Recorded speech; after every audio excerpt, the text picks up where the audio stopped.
My name is Imad Harb, and I am the Director of Research and Analysis at Arab Center, Washington, D.C. And it is my pleasure to welcome you this morning on behalf of the Arab Center, Washington, D.C. and the Middle East Program at the Wilson Center. After more than 2 years of a presidential vacuum, Joseph Aoun was elected as the 14th president of Lebanon, and Nawaf Salam was appointed as prime minister. This marks a pivotal moment that may signal the formation of Lebanon's Third Republic. However, the country faces deep-seated challenges, including political instability, economic collapse, and weakened state institutions debilitated by endemic corruption. Despite this, Lebanon now has a unique opportunity to restore its sovereignty, rebuild institutions, and improve relations with key regional allies that could play a crucial role in economic recovery. We are delighted today to be partnering with Marissa Kurma and her team at the Wilson Center to host this panel of experts to examine this important topic at such a critical time for Lebanon and its people. I will now turn it over to Marissa to introduce the panel and share the discussion. Marissa, microphone is yours. Thank you so much, Ahmad, and thank you again to the Arab Center for this important discussion and for this collaboration. Our panelists are known to all of you, particularly those that follow Lebanon very closely. I'll start with Ambassador David Hale, who of course served as the U.S. ambassador to Lebanon and Jordan, amongst other countries, and is currently a global fellow at the Wilson Center. Joseph Bahout, who is the director of the Issam Fares Institute at the American University of Beirut, and Patricia Karam, who is vice president for outreach and communications at the ATFL, the American Task Force on Lebanon, here in Washington. We will be joined shortly with Ali Mbayad, who is a renowned economist on Lebanon and will be hopefully commenting on some of the key economic issues. So thank you all for joining. Joseph, I'm going to start with you. I think my kickoff question to all of you is going to be similar, but particularly given the latest developments and the picture that Ahmad just framed for us with a new president, a new prime minister, and a new government, and as of today, also a new governor of the central bank. There's a lot happening on the domestic front, which is also very much related and connected to regional dynamics. So what is your assessment of the regional dynamics as they pertain to Lebanon, and how is it being mirrored on the domestic political front? First of all, thank you very much, Marissa and the Wilson Center. Thank you, Imad, and the Arab Center. I'm very happy to be here with you. Look, it makes, I mean, no one has any doubt that what happened during the last year and a half, starting with October 7 and the war in Gaza, and then the war on Lebanon that heated up in August, September of last year, has radically changed the landscape, not only of Lebanon and Syria, but also of the entire region. And I think that more is to come. Of course, these, what we can call without value judgment, the defeat or the erosion of Hezbollah during that war, the weakening of what we call the axis of resistance, that took a fatal blow with the fall of the Assad regime in Syria soon after the ceasefire in Lebanon. All this has created a completely new equation. And I think that it's not an exaggeration to say that we have entered a new world in this region, at least for a while now. What is this new world? What are these contours is another question. Don't think we're here to comment it. So this has opened up a lot of things in Lebanon. It has unraveled a lot of obstacles that prevented the institutional, let's say, normal life in Lebanon. This has led to the quick election of Joseph Aoun as president of the Republic and the unexpected nomination of Nawaf Salam. So I'm really putting here a small difference between something that was much expected, the election of Joseph Aoun, and the surprise that was the nomination of Nawaf Salam. And with what is supposed, now I don't know if what happened today in Lebanon, we'll discuss it, is toning this down, but what is supposed now to open or to usher to a new era of possible structural reform in the country, a new era probably where political life will be quote unquote healthier, with an armed group, Hezbollah, a non-state actor that has dictated almost everything on Lebanon's public life for the last 20 years, today very much weakened. So there is an opening, there is a huge avenue for a lot of changes in the country. However, two caveats, and I'll stop there. The country is still the country, meaning that Lebanese are still Lebanese, the politicians are still the politicians. What we have seen today shows that the bickering is still there. So the reformist project will be difficult to lift and to handle and to sustain. And I think that this is the main challenge now of this government.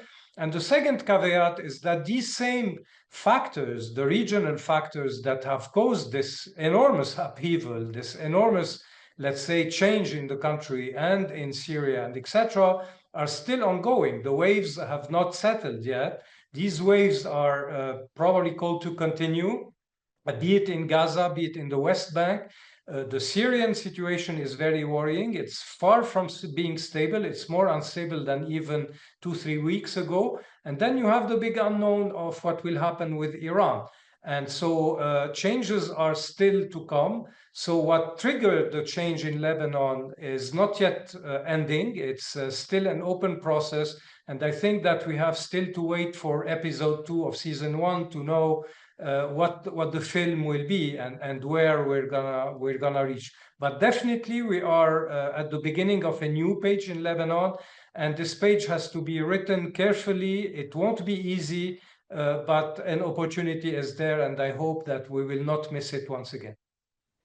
Thank you so much, Joseph. And Patricia, I'm going to turn to you to sort of expand a little bit more, given what Joseph has described as an opportunity, but also the beginning of the road. What is your sense of how things are unraveling domestically, given the regional or geopolitical landscape that, as Joseph mentioned, is still very much in flux? It's still very, it's still changing.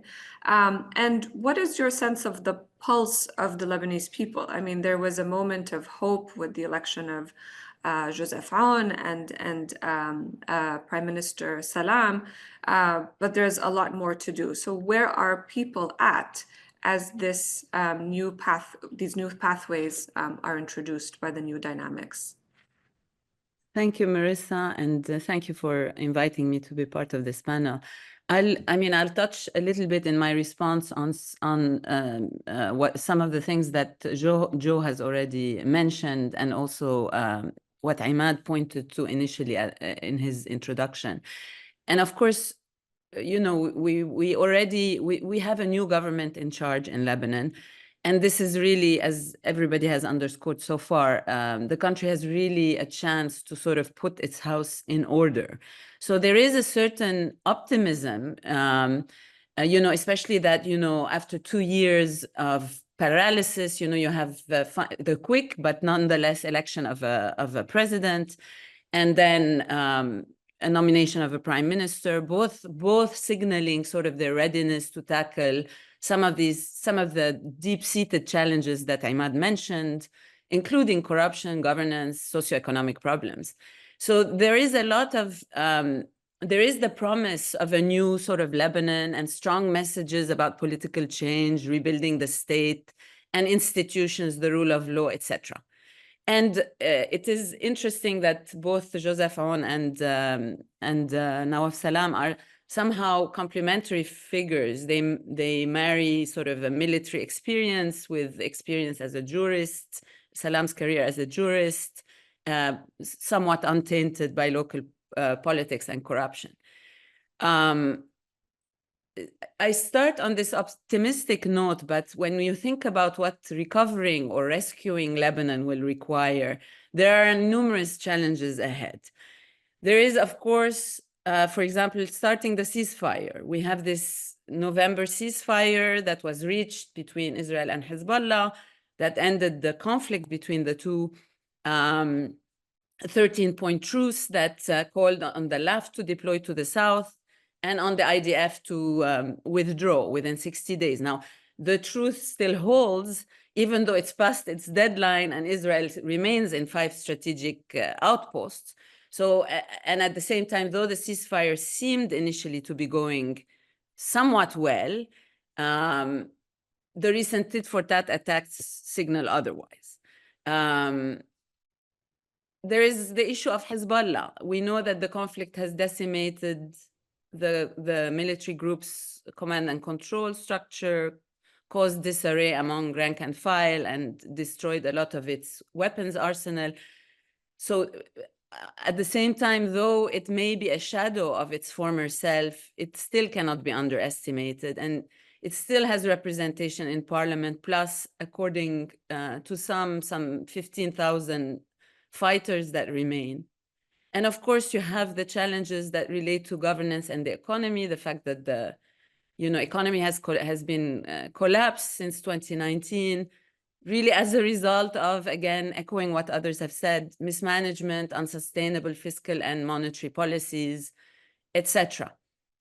Now, taking all this into account, I think success will rest on a number of questions and factors. And I think, we can talk in more details about them, but there is the issue, for example, of reconstruction. The Israel-Hezbollah war has really had a devastating social and economic impact. The World Bank estimated 8.5 million in damages and losses, but the reality is much more than that. The damage has disproportionately impacted Shia populations in the south and the Bekaa in the southern suburbs of Beirut, where the Israeli attacks were concentrated. So there's still a remaining sense of collective punishment. But Lebanon's sort of reconstruction or redevelopment is really kind of critical to restoring trust and stability. So how will the question that comes up, and I'm sure others will talk about it, how will Lebanon finance it and how fast can Lebanon do it? Reconstruction means restoring services, rebuilding infrastructure, and sort of supporting crisis-affected communities. This will also fill the gap left by Hezbollah and prevent potentially its resurgence, projecting an amount of state and control, assuming the state can do it, strength and control, assuming the state can do it. But Lebanon's state is broke at the same time, so it can afford none of it. And its governance, as we already mentioned, needs reforming. So to fix how it's run, Lebanon needs money. To attract money, it needs to fix how it's run. And so at the same time, without the banking reforms and without the financial and banking reform, it's unlikely to expect foreign assistance. And so far, the country has not really been able to kind of enact some of these reforms that will unlock the aid. So the question is, will the government be able, and I'm sure Alia is better placed to tackle some of this, but will the government be able to undertake the political reforms, the restructuring agenda, the structural and institutional reforms that Joe mentioned, and even allow for a revised IMF program, potentially even the refinancing or re-engagement of the GCC country that would stabilize really the economy and sort of chart a path towards recovery. All of this, even if it were feasible to do, will take time, and action is needed immediately, especially that you still have a large amount of people who remain displaced and you still have widespread destruction. So, and finally, there's the issue of the issue of security and sovereignty, if you will, which is also linked to a certain extent to this issue of international assistance, which may, to a certain extent, not just depend on financial overhaul.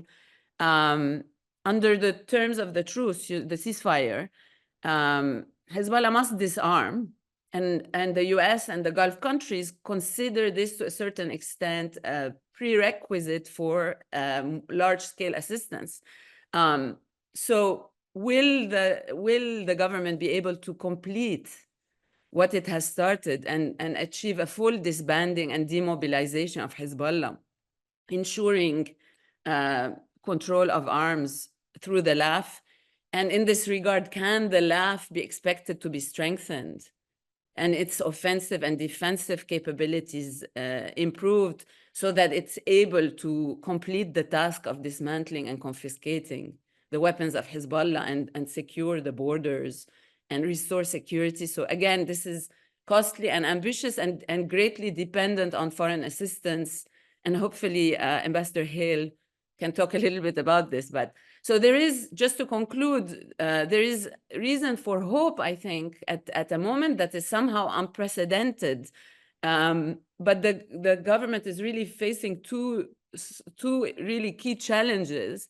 One, the need to embark on reforms and economic and financial reforms that are painful. And at the same time, the need to strangle, for lack of a better word, any remaining Hezbollah sort of presence, military presence and financing. So I'll stop here. Thank you. Thank you so much, Patricia. Both you and Joseph gave us a lot to also move us forward. And I have a few follow-up questions, but I want to turn to Ambassador Hale to zoom into the US and international angle, particularly as this new Trump administration takes charge and seems to have focused its efforts so far on ensuring that the ceasefire is intact.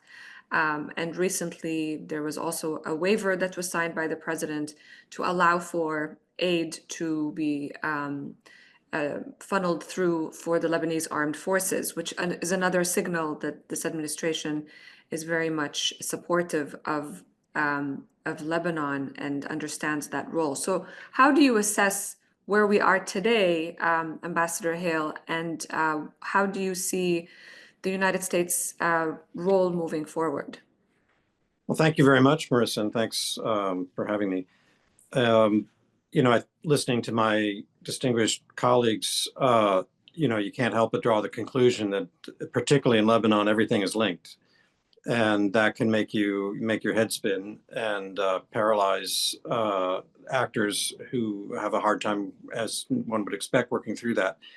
But to me, we have both the Lebanese and the Americans and all friends of Lebanon have an opportunity we never expected to have in terms of the absolute collapse of the Iranian strategy in the Middle East and the behavior of its proxies in places like Lebanon. So the question is, how do we consolidate that? And I'm struck by, I had always expected that when the Trump administration came into office, its regional strategy would the center point of it would be Iran. But that they would inevitably get drawn into crisis management because of the urgent and fragile situations in Gaza and southern Lebanon. And so that indeed is happening. And while they, of course, need to attend to these ceasefires and do our utmost to preserve them and build upon them, I haven't heard yet from the Trump administration a really compelling or coherent case about what their overall game is related to Iran. We hear bits and pieces of it. Some of it's contradictory.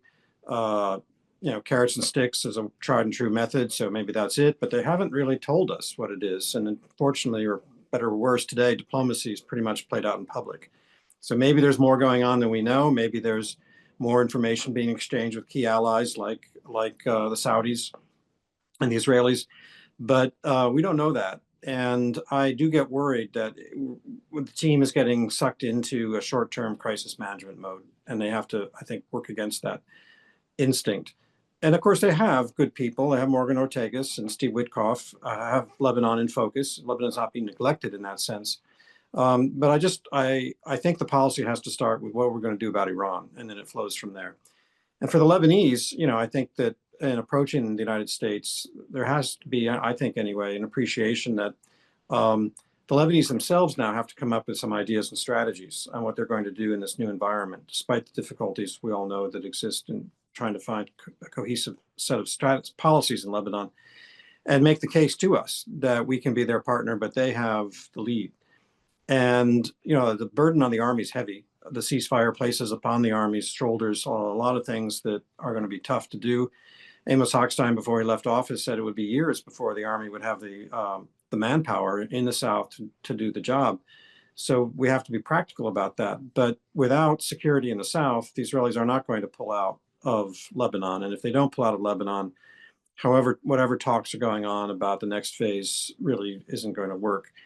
And so that's got to be the key. So I do understand the need for that short-term focus. And it's one of the things I suspect the Israelis are looking for is a for real sense that Hezbollah is no longer able to operate in the South. And that means interdicting arms and setting up checkpoints and sweeping places that the Army tends to ignore, like the Klima Tufa and the area between Jazin and Nabatea, where anything goes, at least in the past. So there is bipartisan support for the Army. I would encourage the new commander and even the president of Lebanon to think about coming to Washington as soon as possible. There's no substitute for the personal relations. President Aoun has a lot of credibility in Washington. There are voices that oppose it, and given the state of the debate and action related to assistance, no one should take it for granted. But so far, I think the case has been made successfully, and it will need to be made every week and every month about why our aid to the Army is a cornerstone for that overall strategy, not just about Lebanon, but about Iran. Thank you so much, David. And I want to zoom into one point that Ambassador Hale mentioned, Joseph, and go back to you, because in our travels to Lebanon and in a lot of the conversations we've had with all the political leaders, the one talking point that emerges is that the Lebanese have to own this process. And now that you've all mentioned on this panel that there is a unique opportunity with the decimation of Hezbollah, which has always been seen as an obstacle on many fronts. Do you think that there is the political will, not only at the government level, but the political leadership level of the various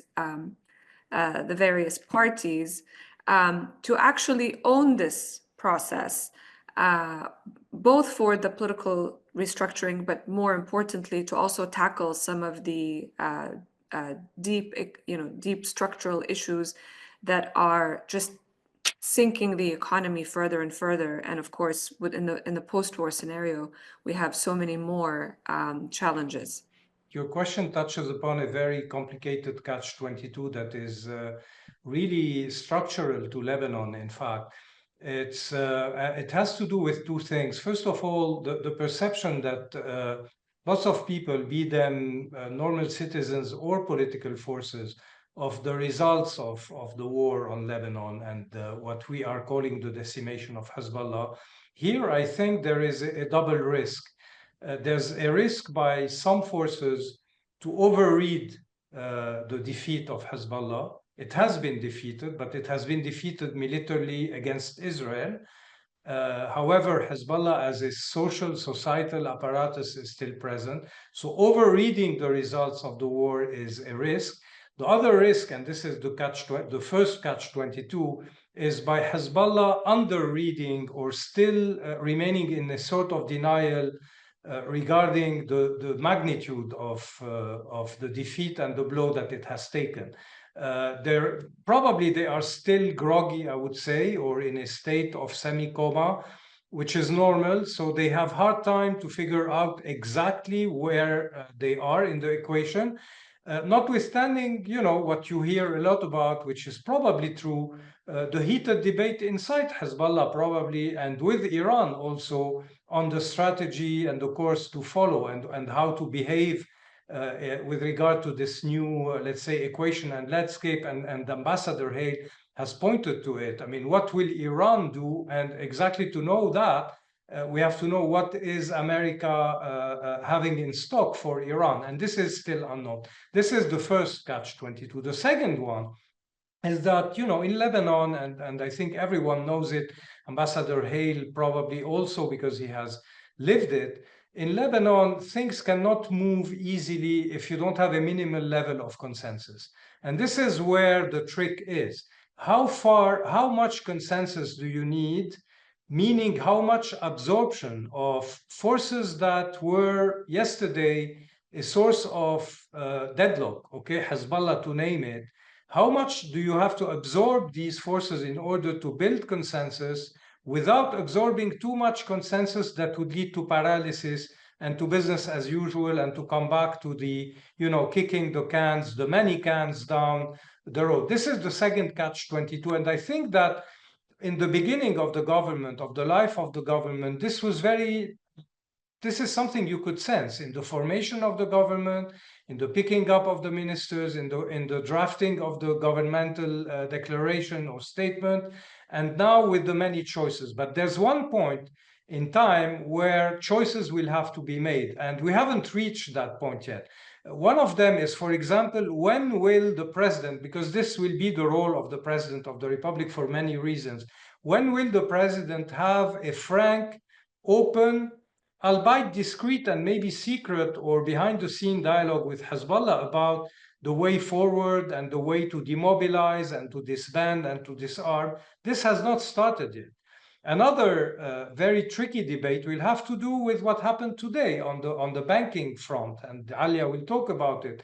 Also, at some point, you have to be clear with the Lebanese. I mean, there is a hard pill to swallow, okay, but what is the level of hardness of that pill, and how will you distribute the burden among the many stakeholders in order for that to be a fair process? This is also a second debate that has not been opened in Lebanon. The third one has to do with the expectations of the day-to-day expectations of rank and file citizens. The electricity, traffic jam, internet, water, everything that has been completely left over and left to be rotting for years today. These, we can call them low-hanging fruit, and we have probably an interest to tackle them very quickly. But even that will need a minimal a minimal amount of consensus, and we go back to this issue of consensus. And second, a minimal amount of financing. And as long as the international taps are closed, and they are closed for reasons that are tied to the bigger issue of the weapons and etc., you can't move an inch. All this with a huge constraint that we forget sometimes. This government has only almost 1 year still to live. There are legislative elections to come. So if certain results are not shown in the next 10 or 9 months, people will start to be really disenchanted. Probably this government will lose election. I don't know if Nawaf Salam will be able to come back, but the equation will change. Notwithstanding the equation that is changing in the region. We talked about Iran, we talked about something else also. We can talk about Syria. So we are really in a very, very fluctuating situation, and quick results on certain issues have to be at least shown very quickly in order to show that there's a direction and there's a will. Thank you so much, Joseph.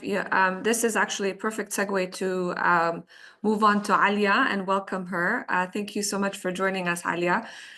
So given your expertise on the economy in particular, and you've just heard Joseph, outline some of the basic day-to-day challenges that the Lebanese have been dealing with for a number of years now, particularly since 2019. First of all, what is your current assessment of the economic situation? And the other thing I wanted to zoom into as well, which is what Joseph mentioned, the low-hanging fruit, whether it's in the form of reforms that could be done quickly, particularly given this challenge of always reaching some sort of consensus, but also what else can this government do to ensure that there is some progress being made for the people to feel that they can move forward and trust this government and perhaps even elect it in the future. Thank you, Marisa. Thank you for the invitation, and apologies. I was late exactly for Lebanon, given the news about the appointment of the new governor, whom we congratulate, of course. I mean, obviously, the economy situation is is no doubt extremely challenging. I mean, just to give you a sense of the numbers, of course, over the last 5 to 6 years, the Lebanese economy have contracted by a cumulative of 38% in real terms.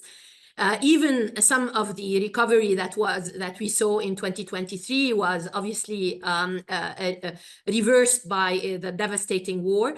And now the question is, how do you go back to recover growth without a banking system that is still in a zombie state, unable to provide credit to the private sector, and whom part of the shareholders of the banks are refusing any path towards a credible restructuring that was blocked, as we all know, over the past 5 years. So first you have the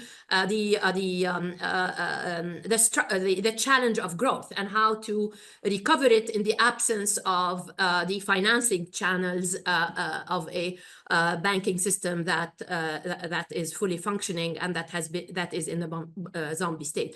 The second, of course, is the fact that also related is this legacy of not dealing with the crisis and leaving the central bank in an insolvent situation with more than $70 billion of negative equity, which reflects on the fact that there is no prospects for any confidence in any exchange rate, increased dollarization of the economy, and therefore partly loss of room of maneuver in terms of policy levers for the government to impact the economy.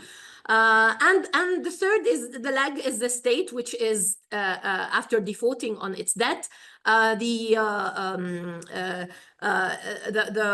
last successive governments since 2020 have deliberately stopped or have been blocked to pursue or to put the country on the path towards an IMF program. And this, of course, this inability to move towards an IMF, leaving the no reform scenario, which we have always warned about, has led to an expansion of an already large informal sector, what now the Lebanese like to call the cash economy. And here, just a reminder that the World Bank has always said that the informal sector was employing 55% of the people, and at 2018 and by 2022, this informal economy has grown to 62% and probably now is much bigger. So the system, I would say, the political economy system, which led to the crisis and which also thwarted over the last 5 to 6 years any path towards resolution, is in our view, in our assessment as external observer and as somebody who works in the market, the main impediment and the main challenge that the new president and the new government is facing. Because an economy that has all these problems and that obviously now faces the large losses and destruction from reconstruction, which not only, as Patricia said, there's $6.8 billion of damaged physical asset, but also $7.2 billion in economic losses that require recovery and reconstruction needs of around $11 billion. This is clearly a much bigger task than 2006 war and damages to deal with, particularly because, as I explained, the state is bankrupt and the banking system is unable to allow capital flows, whether official or private, to flow in. So the approach to reconstruction now, today, is even more difficult. The only and the other big challenge that the president and the government faces is that state institutions are extremely weak, both in terms of their capacity to formulate policies, notably economic policies, but also implement them. And we have seen that over the last decade, actually. I myself was a civil servant, and I can testify of how state institutions' capacity has been weakened because also of the underfunding, also particularly over the last 5 years. The only silver lining, I would say, I don't want to sound very negative, is maybe the private sector, which has been able to keep the economy and some minimum level of employment going.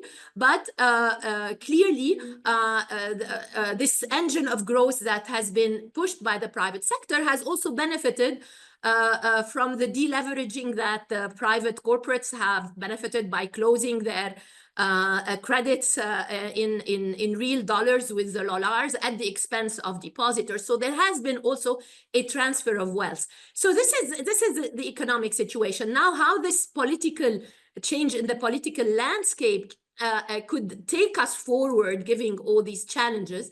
To be honest, I think we have an opportunity, and I agree, like everybody, there is a bout of optimism, despite the fact that today there is a big debate in the country on the approach to nominating the governor, but also on the agenda moving forward to deal with the banking and crisis.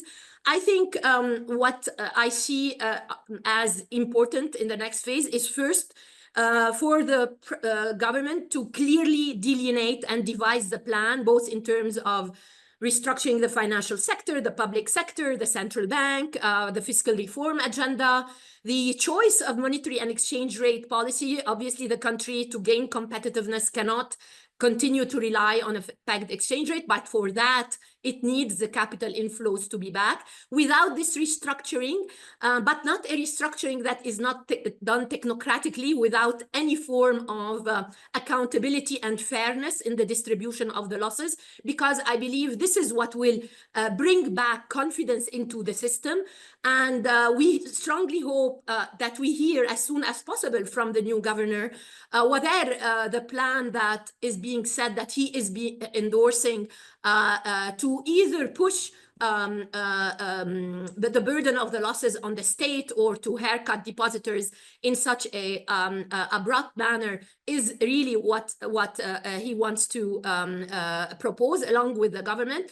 And I think it is important to realize by linking it to the politics that any approach that puts the burden on the state is going to cripple the state's ability actually to even implement the political and security agenda that the international community is looking for. And this is, maybe I would add to my friend Joe, is the third catch-22 in the sense that, I mean, what comes first? Do you want to demobilize and demilitarize Hezbollah so that international partners, private investors start engaging with you to help you recover the economy? Or you want to restructure and deal with the vested interest in order to regain confidence both domestically and also internationally? Because it's very clear that these are the two challenges that both the president and the new government faces. There's no doubt that there is a willingness to reform, as Patricia said, both at the presidency and in the governor. Their ability to do so will largely depend on their courage to face obviously the pushback and the refusal of Hezbollah's disarmament, and second, the vested interests that for a long time have thwarted any re-engagement with private and international investors. So in terms of the quick wins, very, very quickly, to be honest, I think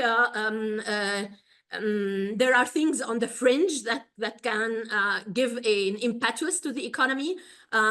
First is a very clear determination to anchor the country into an IMF program as soon as possible, but one IMF program that is based on a nationally owned strategy that the Lebanese have put forward, and where consensus is being reached and not imposed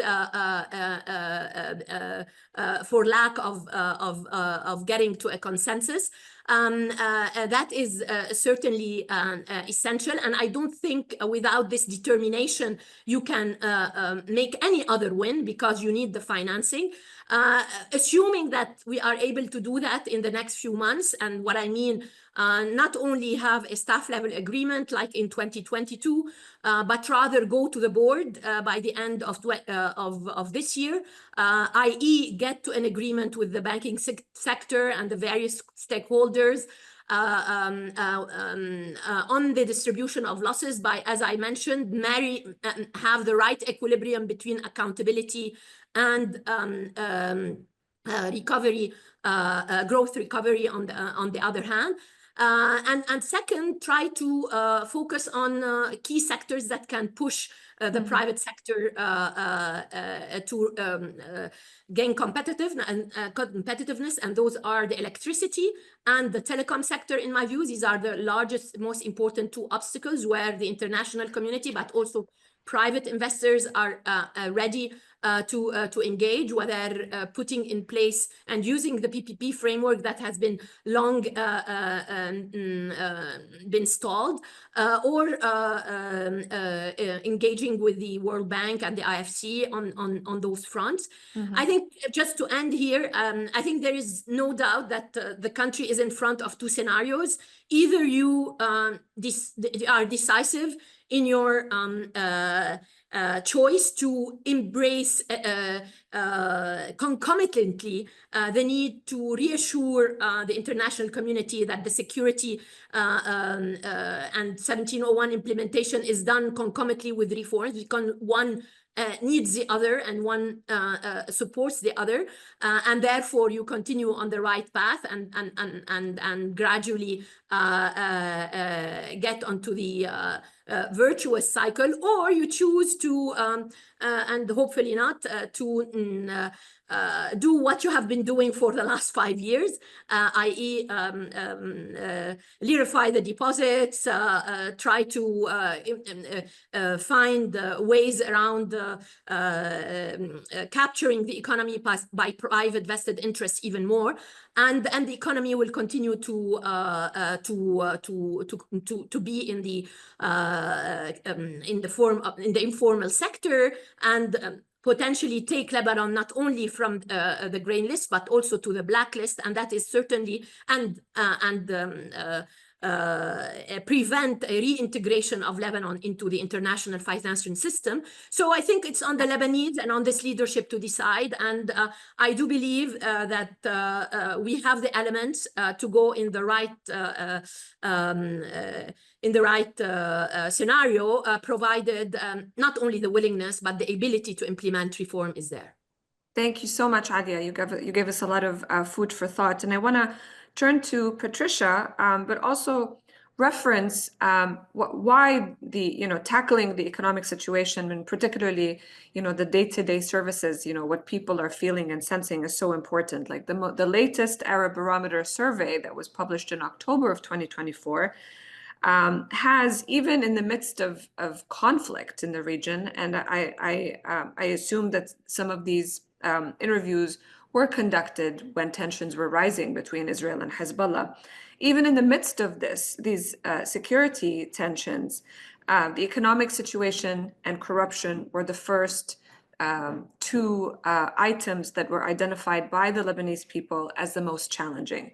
And so, Patricia, how can, I mean, it's very difficult to predict, of course, or to project, but there is this window of opportunity that all of you have talked about. It's closing in very quickly because of the various challenges that you've outlined, particularly what Alia also described on the economic front.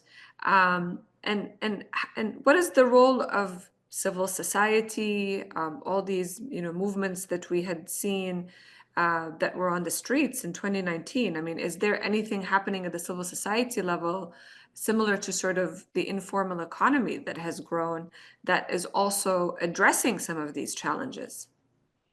Marissa, thank you. I want to just opine on this issue of political will before, and maybe I will respond in the process. Sure, of course, go ahead. But because I mean, just to put it in perspective, the last time such an opening was 20 years ago, was after the Cedar Revolution. So I mean, there is kind of a moment here that really is unique, and the question is, I do think that what distinguishes it, I mean, because of its particularity and the way that we end up in this moment, that there is some amount of political will that didn't used to be there. And I do want to agree a bit with both Joe and Alia that in order, I mean, of course, people need to own, I mean, Lebanese leaders need definitely to own this moment in order to send the right signals. But there need to be kind of actions. The quick win or quick result kind of avenue, I think, is really important, because as both Joe and Alia outlined, we have like a 10-month window, basically, or this government has a 10-month window. And if it fails, this could have tremendous impact, because again, there are parliamentary elections in 2022, and these elections really can be an opportunity to translate the changed balance of power that Joe talked about initially into parliament. So there needs to be some thinking about that.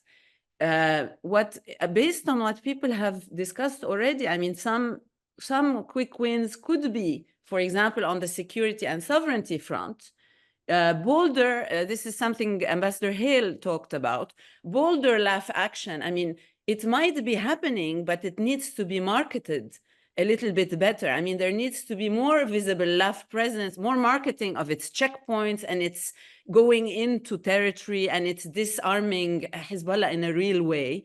And some of that can really help build confidence, especially on the international arena.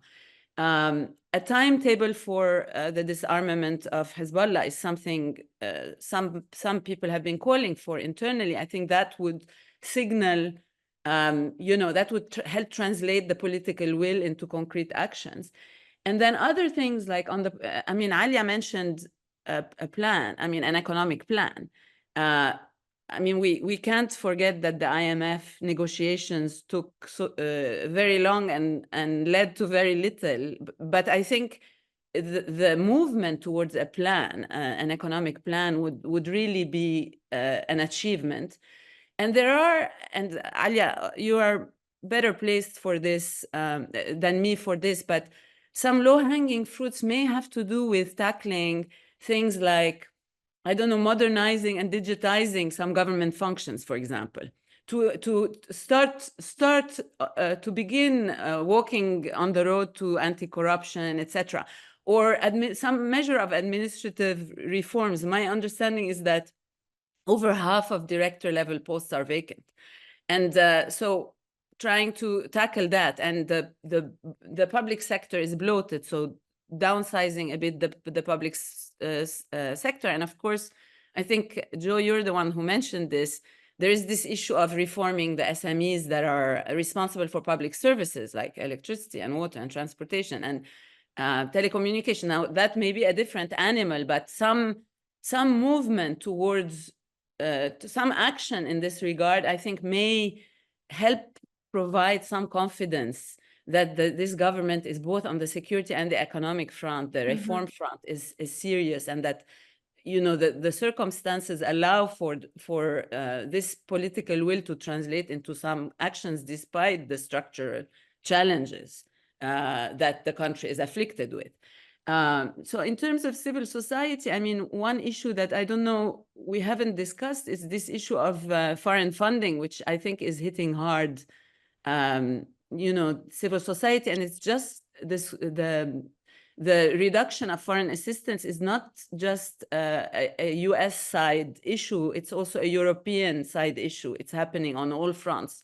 And I think this is impacting quite a bit civil society, though they remain active. And I think it will be important to ensure that civil society remains engaged in the work that needs to be done in advance of the parliamentary elections in May.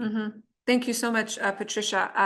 Ambassador Hill, I wanted to turn to you to link up, and this is actually a really good segue with regards to the foreign funding issue of the role of the United States. You've mentioned how important it is to continue to shore up support for the Lebanese armed forces. But the United States is in a position currently with the Trump administration that wants other allies to also chip in. So do you see a role for the US to also maybe bring other key allies in the region to bring back some attention and support Lebanon, not only with the LAF, but also with the economy, with a lot of these civil society organizations that pretty much were dependent on U.S. aid and other U.S. assistance. And as the United States also sort of withdraws from leading a lot of these processes in the region, do you see a lot more regionalization of tending to the main challenges, particularly with regards to Lebanon? Well, one of the points of philosophy, I think, for President Trump and some of his circle is that regional problems require regional approaches. In other words, that there should be a greater burden upon our partners in the regions to deal with the conflicts and difficulties that they're encountering. So I do think that there's a case to be made there, whether or not they've really focused on it, I don't know, of talking to the Saudis and others about their role. I've had many conversations in the past with the Saudis and the Emiratis about Lebanon. Now that Iran is down, but not out, I hope that they understand there's an opportunity for them to be there. We should be doubling down, the United States and our partners now more than ever, to show that there is, once an opportunity arises, there's going to be a response on our side, and that that Hezbollah does not have any longer a monopoly. Therefore, we need to be there and competing for the rebuilding of South Lebanon. But to be honest, you know, as I listened to the discussion so far this morning, I'm reminded back to an article I wrote in January that I don't think you're really going to find that kind of substantial international support from governments or private sectors or NGOs unless there is a more solid, if not peace agreement, at least lasting sense of stability between Israel and Lebanon. I would argue that the best way I can think of to break through so many of these logjams that my colleagues have so rightly brought to the table is through a more substantial arrangement between Lebanon and Israel, even up to and including a peace agreement. Because if you have that kind of psychological breakthrough, then you can turn around and the Lebanese can make the case that Hezbollah has to be disarmed if we're going to live in peace. And there is no longer a justification for those who believe that there was one to legitimize the use of arms by a militia and terrorist group. That pretext is gone. And there will be overwhelming international concern, sympathy, and support for Lebanon that you will not see absent that kind of psychological breakthrough. You're going to get bogged down, unfortunately, otherwise in, you know, the IMF talks. That process is what it is. It doesn't work for a lot of countries that have complex political environments, and so there's a poor track record in sticking to them. And the donors in the Gulf have their own sets of requirements. So I honestly believe that's the way forward. Thank you so much, Ambassador Hill. Imad, I want to turn to you for an opportunity to ask our expert panelists a question before I get to the questions that we've received from the audience, and a reminder to our audience as well to submit their questions in the Q&A section of this webinar. So Imad, over to you. Yes, thanks, Marissa. I appreciate it. I have a question for Ambassador Hale. It's a comment and a question, basically.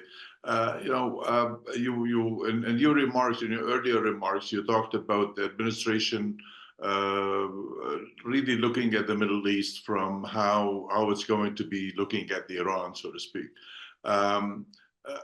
I had a feeling that the administration has no intention whatsoever to really, harden its position towards Iran. I have a feeling that the administration, President Trump, is going to be listening to, or is listening to, what the Russian President Vladimir Putin prefers happens with Iran. Where do you stand on that? I mean, the president does not seem to want anything that would anger Russia these days, and Russia is on not bad terms with Iran. So where do you stand on that? Well, I think it's hard to say because we don't have enough of a picture. The administration's not really defined for us its overall Middle East strategy and how Iran, which I suspect should, anyway, I believe should be the centerpiece of that strategy, and I believe it frankly is. What we just don't know is actually what the intentions are. You may be right about Putin. I think the president is not doing anything that's terribly different than what most of his predecessors tried to do, which was establish a relationship with one of our major, major contenders and problems for the United States. What I would have hoped by now is that we would have learned that accommodating Putin isn't going to get you anything positive. But he's going through this process. That said, Donald Trump was almost assassinated by an Iranian agent in Palm Beach, Florida, last summer. And I don't believe people quickly forget things like that. And he's not a warmonger. Famously, Trump steps back from those who are oppressed for military action. That's why this activity against the Houthis was so notable. Frankly, it was a recognition that American deterrence was on the line and had to be reestablished.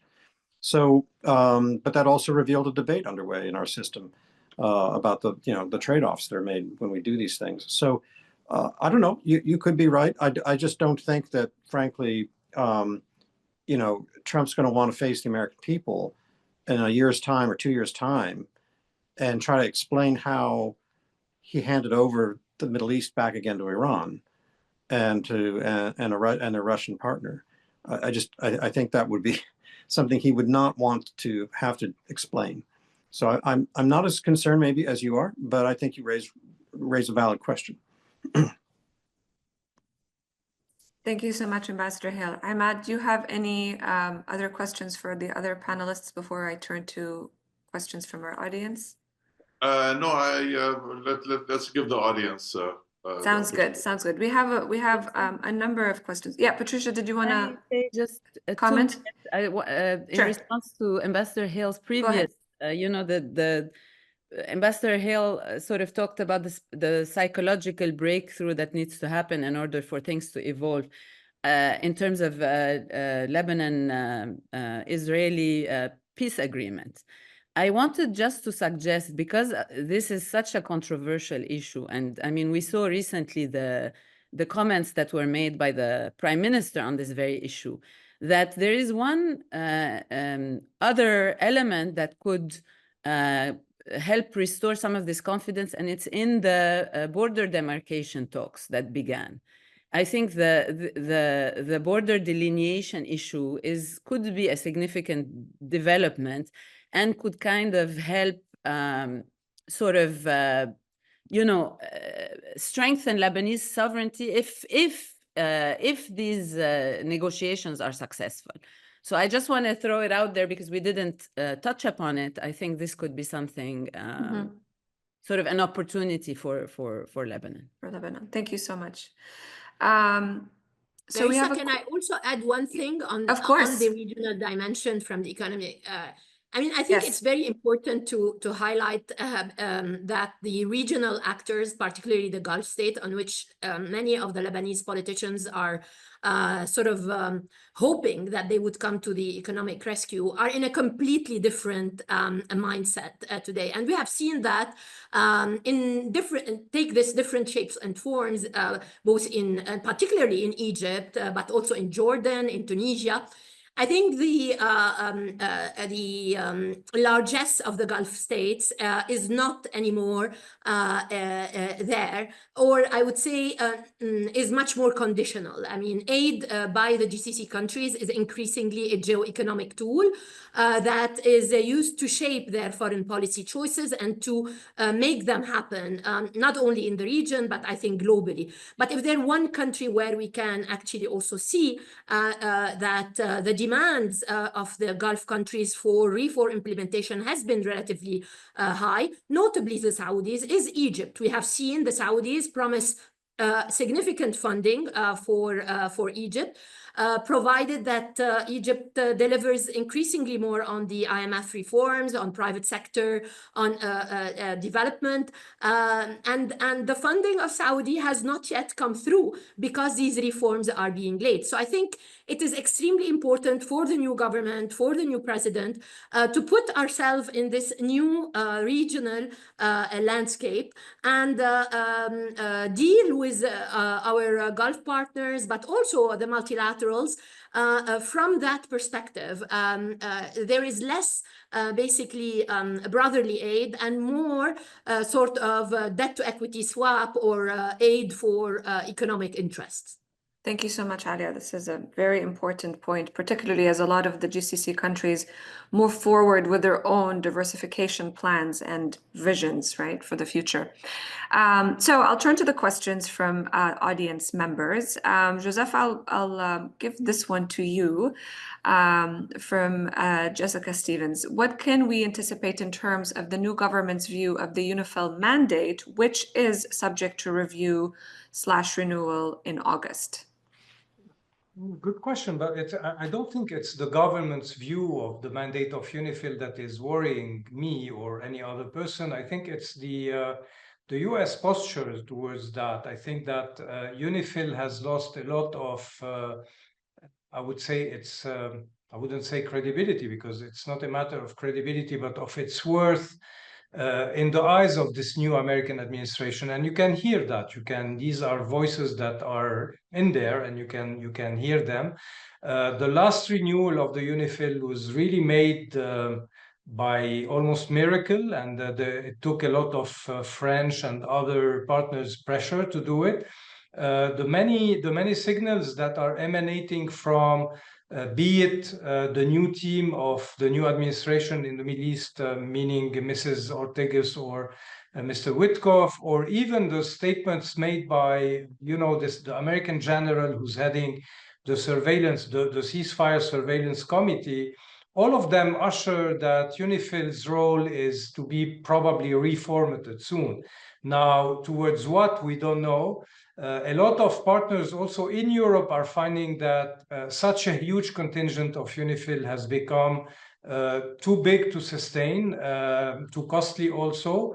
And I think that we have to expect that. So it's not mainly the Lebanese government that has a view. The Lebanese government will probably insist on keeping UNIFIL as it is, even also at the cost of widening its mandate, which is in fact in the letter and in the spirit of the ceasefire agreement. But I think that the battle will be with this new administration in Washington for both questions of pushing forward Lebanon to have direct talks with Israel, as Ambassador Hale was saying, and the way of doing that, of pressuring and leveraging towards that, is maybe to quote unquote threaten to decrease the number or to, let's say, deflate the number of UNIFIL contingent in the south.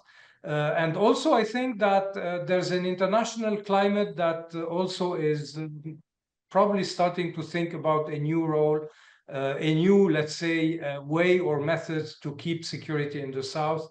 With the deployment of the Lebanese army inflated, that the number is supposed to reach something like 12 to 15,000. And this is also, in turn, as David Hale was saying, everything is interlinked in this country, which is linked to foreign funding also, because the army needs a strong support, not only in terms of money, but in terms of training, equipment, and etc. to fulfill its mission. So I think that this is the equation, the wider equation within which we have to read now the UNIFIL question. On that note, if you allow me, Go ahead. I heard David Hale, and I'm hearing also what's emanating from the US administration in terms of the necessity to move forward towards a sort of peace treaty or normalization with Israel and etc.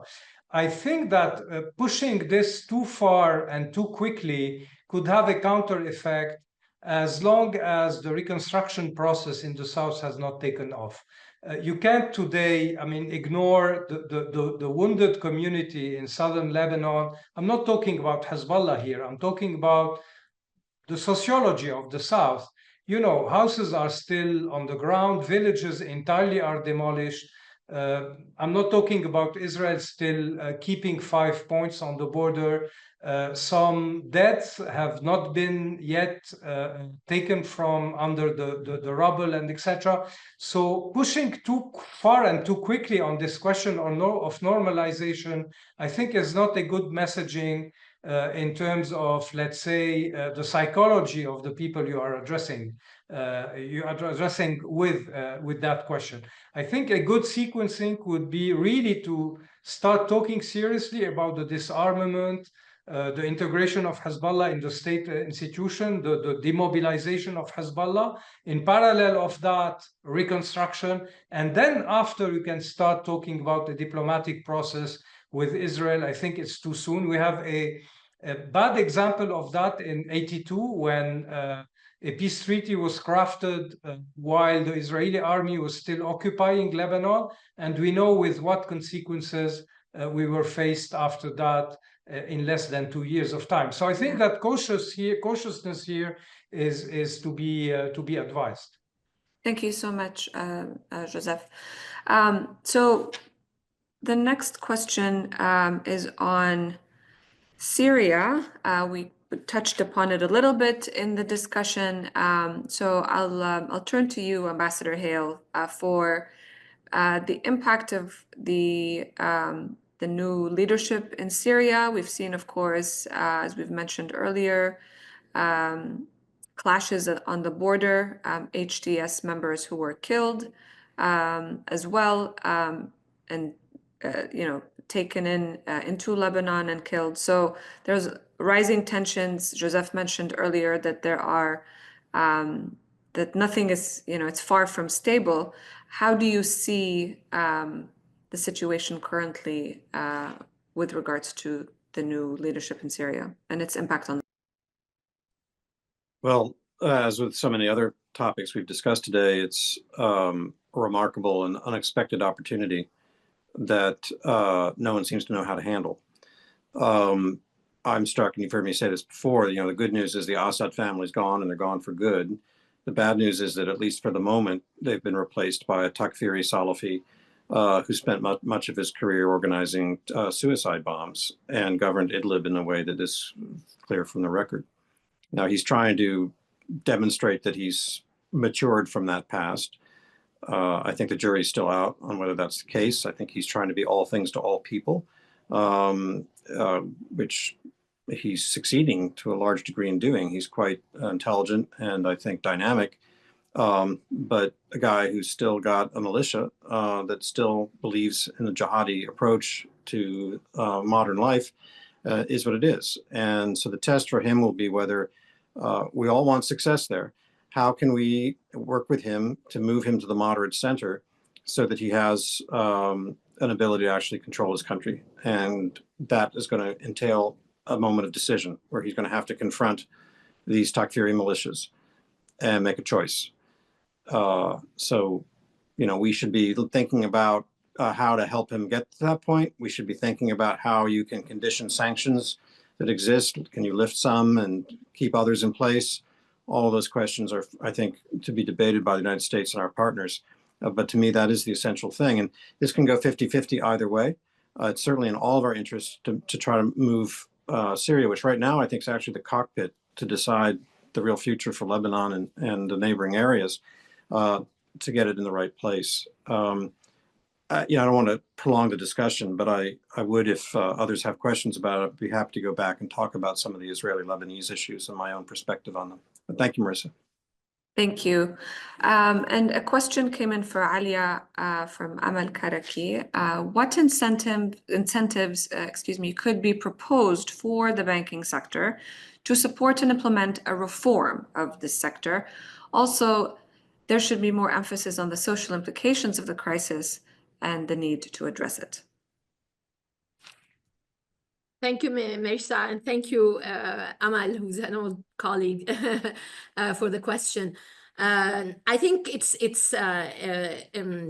policies will have to be, the policy framework for the restructuring of the sector has to first follow international norms. If the objective is to restart and re-put the financial sector in Lebanon into a new model of governance that can instill confidence both of Lebanese and of the international investors, but also the Lebanese diaspora who lost a lot of deposits throughout the crisis. There has to be an overhaul.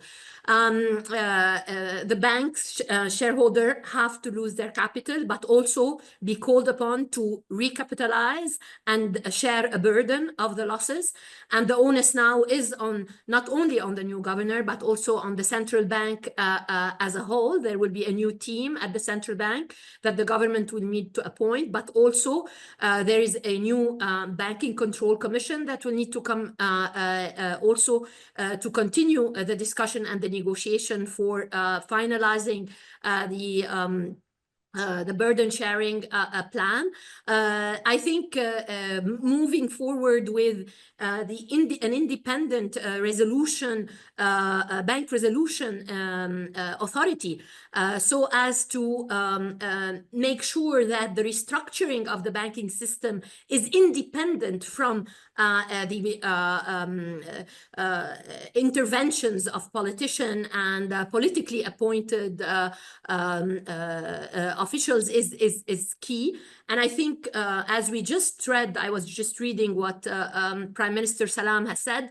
They have passed not only the banking secrecy amendment to the banking secrecy law, which if true along the requirements of the IMF, that should provide a greater room for accountability and transparency to deal with the results of the crisis. But I think the other law that they have to pass in the next few weeks is the new bank resolution law, and having an independent authority would be important. The social implication of the banking crisis is a major issue, as I mentioned, the informal sector, the increase in poverty. That is also on the mind of the government. As we know, the Ministry of Social Affairs is trying to expand the social safety nets that have been put in place since 2020, expanded, better targeted. And after the war, last year, I mean, this year's the war and its implication, the social impact of the war will have to be tackled through improving the efficiency and the targeting of the safety net. So through this channel, I think we will have to continue to deal with the implication. But my final point is that, I mean, the only way in a country like Lebanon, where the private sector plays a very important role in growth, the key to lifting people out of poverty is not through handouts, particularly in a state that faces so many competing priorities for the public purse, whether it's the consolidating the LAF capacities, the security on the border, the infrastructure that is crumbling. And I think here comes again the importance that this government forges ahead with all the reforms to improve competition and the business environment, because only private sector growth can create jobs, including in the South. And I think I hope that the approach to reconstruction in the South is not confined only to reconstruction of roads and bridges, but an approach that embraces, as Patricia said, local economic communities. We need to think outside the box to wean off the populations of the enterprise of Hezbollah. We need to create jobs, private sector jobs, sustainable jobs, and that can be in different forms, including possibly not through loans, but maybe seeking guarantees for private sector investment in the area. But obviously that has to come, as I mentioned again, hand in hand with the strengthening of the LAF capacity to deploy and ensure security in the area. Thank you, Alia. We have a question from Hussein Al-Najjar, and I'm going to give it to you, Patricia. To get Lebanon out of the political crisis, isn't it time to reform the constitution and adopt a new constitution that is equal for all and based on citizenship? The fabulous question that I'm sure everybody can answer, but I will interpret this question as, is it time for a rehauling of the system, you know, the political system on the basis of which Lebanon is formed or rests or functions, if you will. And I do think that in the absolute, there is a need to reform the system, but I do think that what needs to be done is there need to be efforts, I think, to change the political culture, to try to move the political culture away from vertical linkages, communitarian allegiances, to more horizontal linkages. And this is, in my opinion, trying to identify issues that are common to most of the communities in Lebanon and promote engagement around this issue to diminish the vertical allegiances that people have nurtured and feel, and that is enabled by the system. There is also the need, I mean, in terms of new constitution, equality for everyone, movement towards this is judicial reform and an accountability agenda. And again, an accountability agenda is long overdue. I mean, there has not been any reckoning for sort of the abuses and the violations that happened throughout Lebanon's history, starting with the civil war to the slew of assassinations that took place during, you know, the Iranian satrapy that Lebanon was living, and most prominent of which is the Beirut port blast. So, and there are indications right now that some of this accountability agenda may be put in place, given that there, for example, Judge Bitar is back to reopening the Beirut port blast investigation. Thank you. Thank you, Patricia. This is Joe's issue. Joe, would you want to comment Very or add quickly anything? on this. Yeah, please go ahead. Very quickly on this question, you know, this is an eternal recurrent question every time we have a webinar or a discussion on Lebanon, the need to change the system to go beyond the prevalent constitution. And I think it's, yes, it's a needed horizon. Two observations. First of all, it's probably the first time in recent history that we have a prime minister that wrote a series of texts on this issue. So we have something to base ourselves on.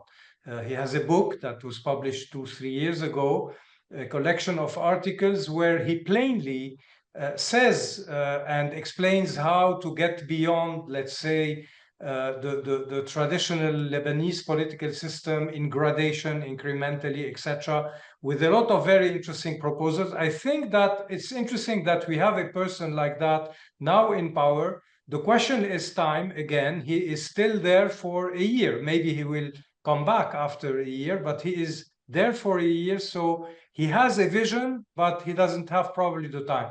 2.2, observation 2, already what he said and what the president said in his statement, in his inaugural statement, is that already in the Taif Agreement, you have provisions that are enough, I wouldn't say audacious, but that open enough space for the system to move or to leap over by itself. I'll give you 1 or 2 examples. Article 95 of the Constitution that talks about, for example, the incremental way to go beyond the sectarian system.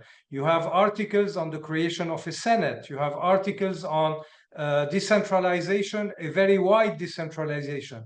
You have articles on many other issues having to do with the personal status that you can implement. So already, if this government and this president of the Republic are up to their words in their speeches and in their postures and implement what hasn't been implemented in the Taif Agreement, already it's an enormous progress. And then you have a second step, which is the longer term horizon that people in government also are known to bear and to fight for now a while. So the problem is not there. The problem is to have the time to do it, to have the political means to do it, and to build enough and the solid enough alliances to do it. What happened today, again, I don't want to overstate it, what happened today in the Council of Ministers is not a good indicator of that. I think that the cohesion inside the government today has been scorched, and this doesn't bode very well for the reforms to come. I think that now we have a trench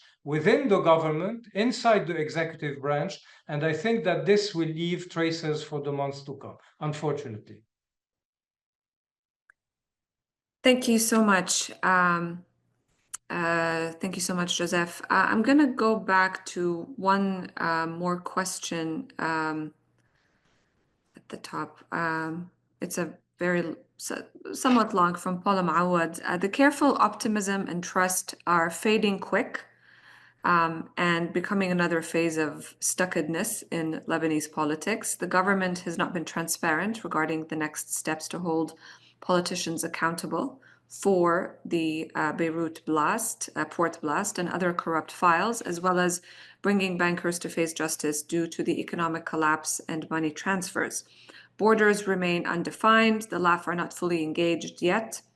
Political decision, in between parentheses. It is time to set some examples by bringing politicians to face justice and Hezbollah members without a fear of a clash.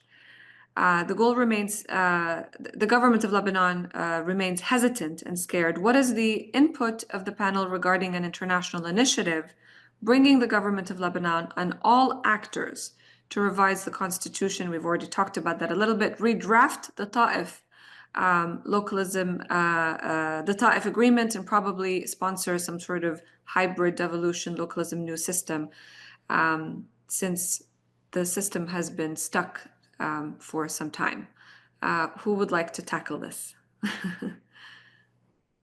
Joseph, would you like to go ahead? I think we just answered it. I mean, I think I myself, Yeah. I brought my part of the answer. Now, of course, on the question of the justice reform and etc., it's also included in the governmental declaration. I know for a fact that the Minister of Justice has finalized a draft on that. But again, and Patricia said something important, the texts are not only the ones that need to be transformed and reformed. You know, you have the behavior, you have the political culture. You can have the best texts you want, but if magistrates and judges and etc. are not recruited in the proper way or don't have the proper mindset, you are still stuck with the same thing. And the port explosion is one example. But I think that, again, here again, we can say the same. We have a relative opening today. We have to make the best use of it. Time is not unlimited. The signs that have already appeared today are worrying.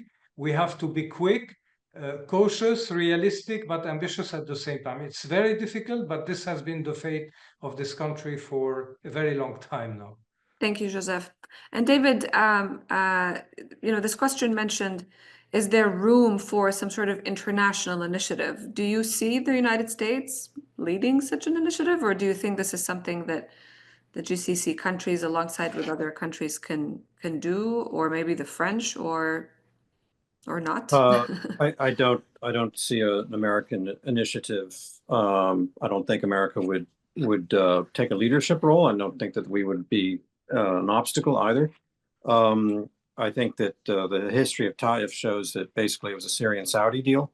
And again, I come back to this, the major thing that's changed after the collapse of Hezbollah is the transformation of Syria. And I'm not hearing people yet sort of coming to grips with that new reality. And this comes back to the point, which is time's running out. You don't make peace with your enemies, with your friends, you make peace with your enemies. And I understand the psychological situation is what it is, nor do I expect that there would be any possibility of a negotiation on future phases until the ceasefire itself is reestablished and Israel is no longer in these 5 places or feels compelled for security reasons to be there. But if not now, when? And it was Assad who killed the 82 deal. It was Schultz who misread the cards and thought that the Syrians could be cajoled by the Saudis into accepting that peace treaty. And he didn't understand the region well enough to understand that that wasn't going to happen. And that the Syrians had every chance with their allies in Lebanon, including the then emerging Hezbollah, to defeat it. And that's exactly what they did. They don't have that ability now. So it's now about Lebanese decisions. And I understand the diplomatic formula. It's tried and true of trying to start to break down the issues that seem to be the problem. The territorial border delineation stuff isn't going to move anyone if it's not in the context of an actual peace agreement. Neither side is going to give up these claims unless they see what they're going to get in return. And it's not territory, it's the benefits of peace and security. So I think starting with the border delineation is to ensure failure.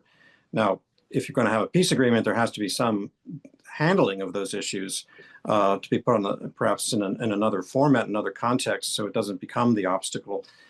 Because I don't believe that has anything to do with the real source of the conflict over the years. They've been used as pretexts to justify armed resistance by Hezbollah. Thank you. Thank you so much, David. We have a few minutes left, and I thought we could maybe do a very quick round for any final thoughts, 30, 40-second thoughts that you want to sort of end with. So I'll start with you, Alia, and then we'll move with the rest of the panel. Sure. As I said, I think I repeat myself by saying that delivering on the security agenda, which is essential to reduce economic risks for Lebanon, will require forging ahead with steadfastly on the economic reforms, starting by the restructuring of the financial sector and the public sector. Without that, there cannot be an engagement with the international community, and the international community wants to see that happening, and the leadership both at the presidency and the prime ministry level to overcome the obstacles put forward both by the vested interest as well as by non-state actors. Thank you. Patricia?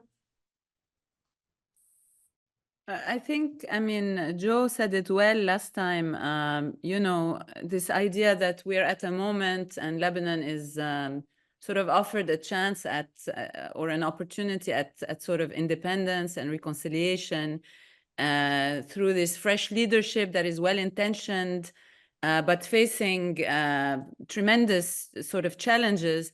I think we come out of this with the sense that really Lebanon needs quick results. Most importantly on sovereignty, on reform, on reconstruction, in order to kind of instill confidence and get things moving.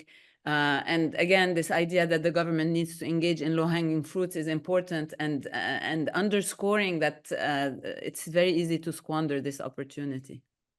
Thank you. Joseph? Yes, I would maybe put it this way. What happened so far was really unexpected, and it happened really like a sort of, I don't know, I would say miracle, quote unquote, and we really have a new opportunity. However, it came with a huge cost. It came with a huge cost in terms of destruction and in terms of fissure. We have a fissure in the country, we have to recognize it. There's a part of the country that is feeling wounded, maybe humiliated and defeated. There's a part that is feeling over-triumphant. I think that one of the most difficult tasks of this government and this new president is to heal the wounds and really show everyone that as of now, the only tent that could protect everyone is a functional, respectable, and inclusive state. Without that, I think that history will repeat itself. Thank you, Joseph. And the last word to you, David.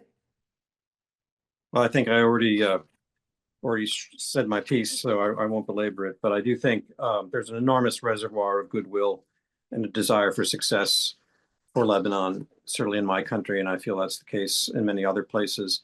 But for the first time in decades, Lebanon and the Lebanese decision makers, and with all the complexities that they encountered because of the richness and diversity of the country, are going to have to come up with ideas that we can say, that's a good strategy. We want to be a partner of that, rather than always expecting the outside players to bring their ideas. So we all wish Lebanon well, and this has been a very rich discussion. So thank you. Thank you, Ambassador Hale. Thanks to all of you for tuning in today. I want to thank our expert panelists. This was a really rich discussion, and apologies for not going through all the questions, but we appreciate all your questions and comments. Many thanks to Imad Harb and to Lana Qattan from the Arab Center. It was a great collaboration, and we hope to continue the discussion on Lebanon. Thank you very much.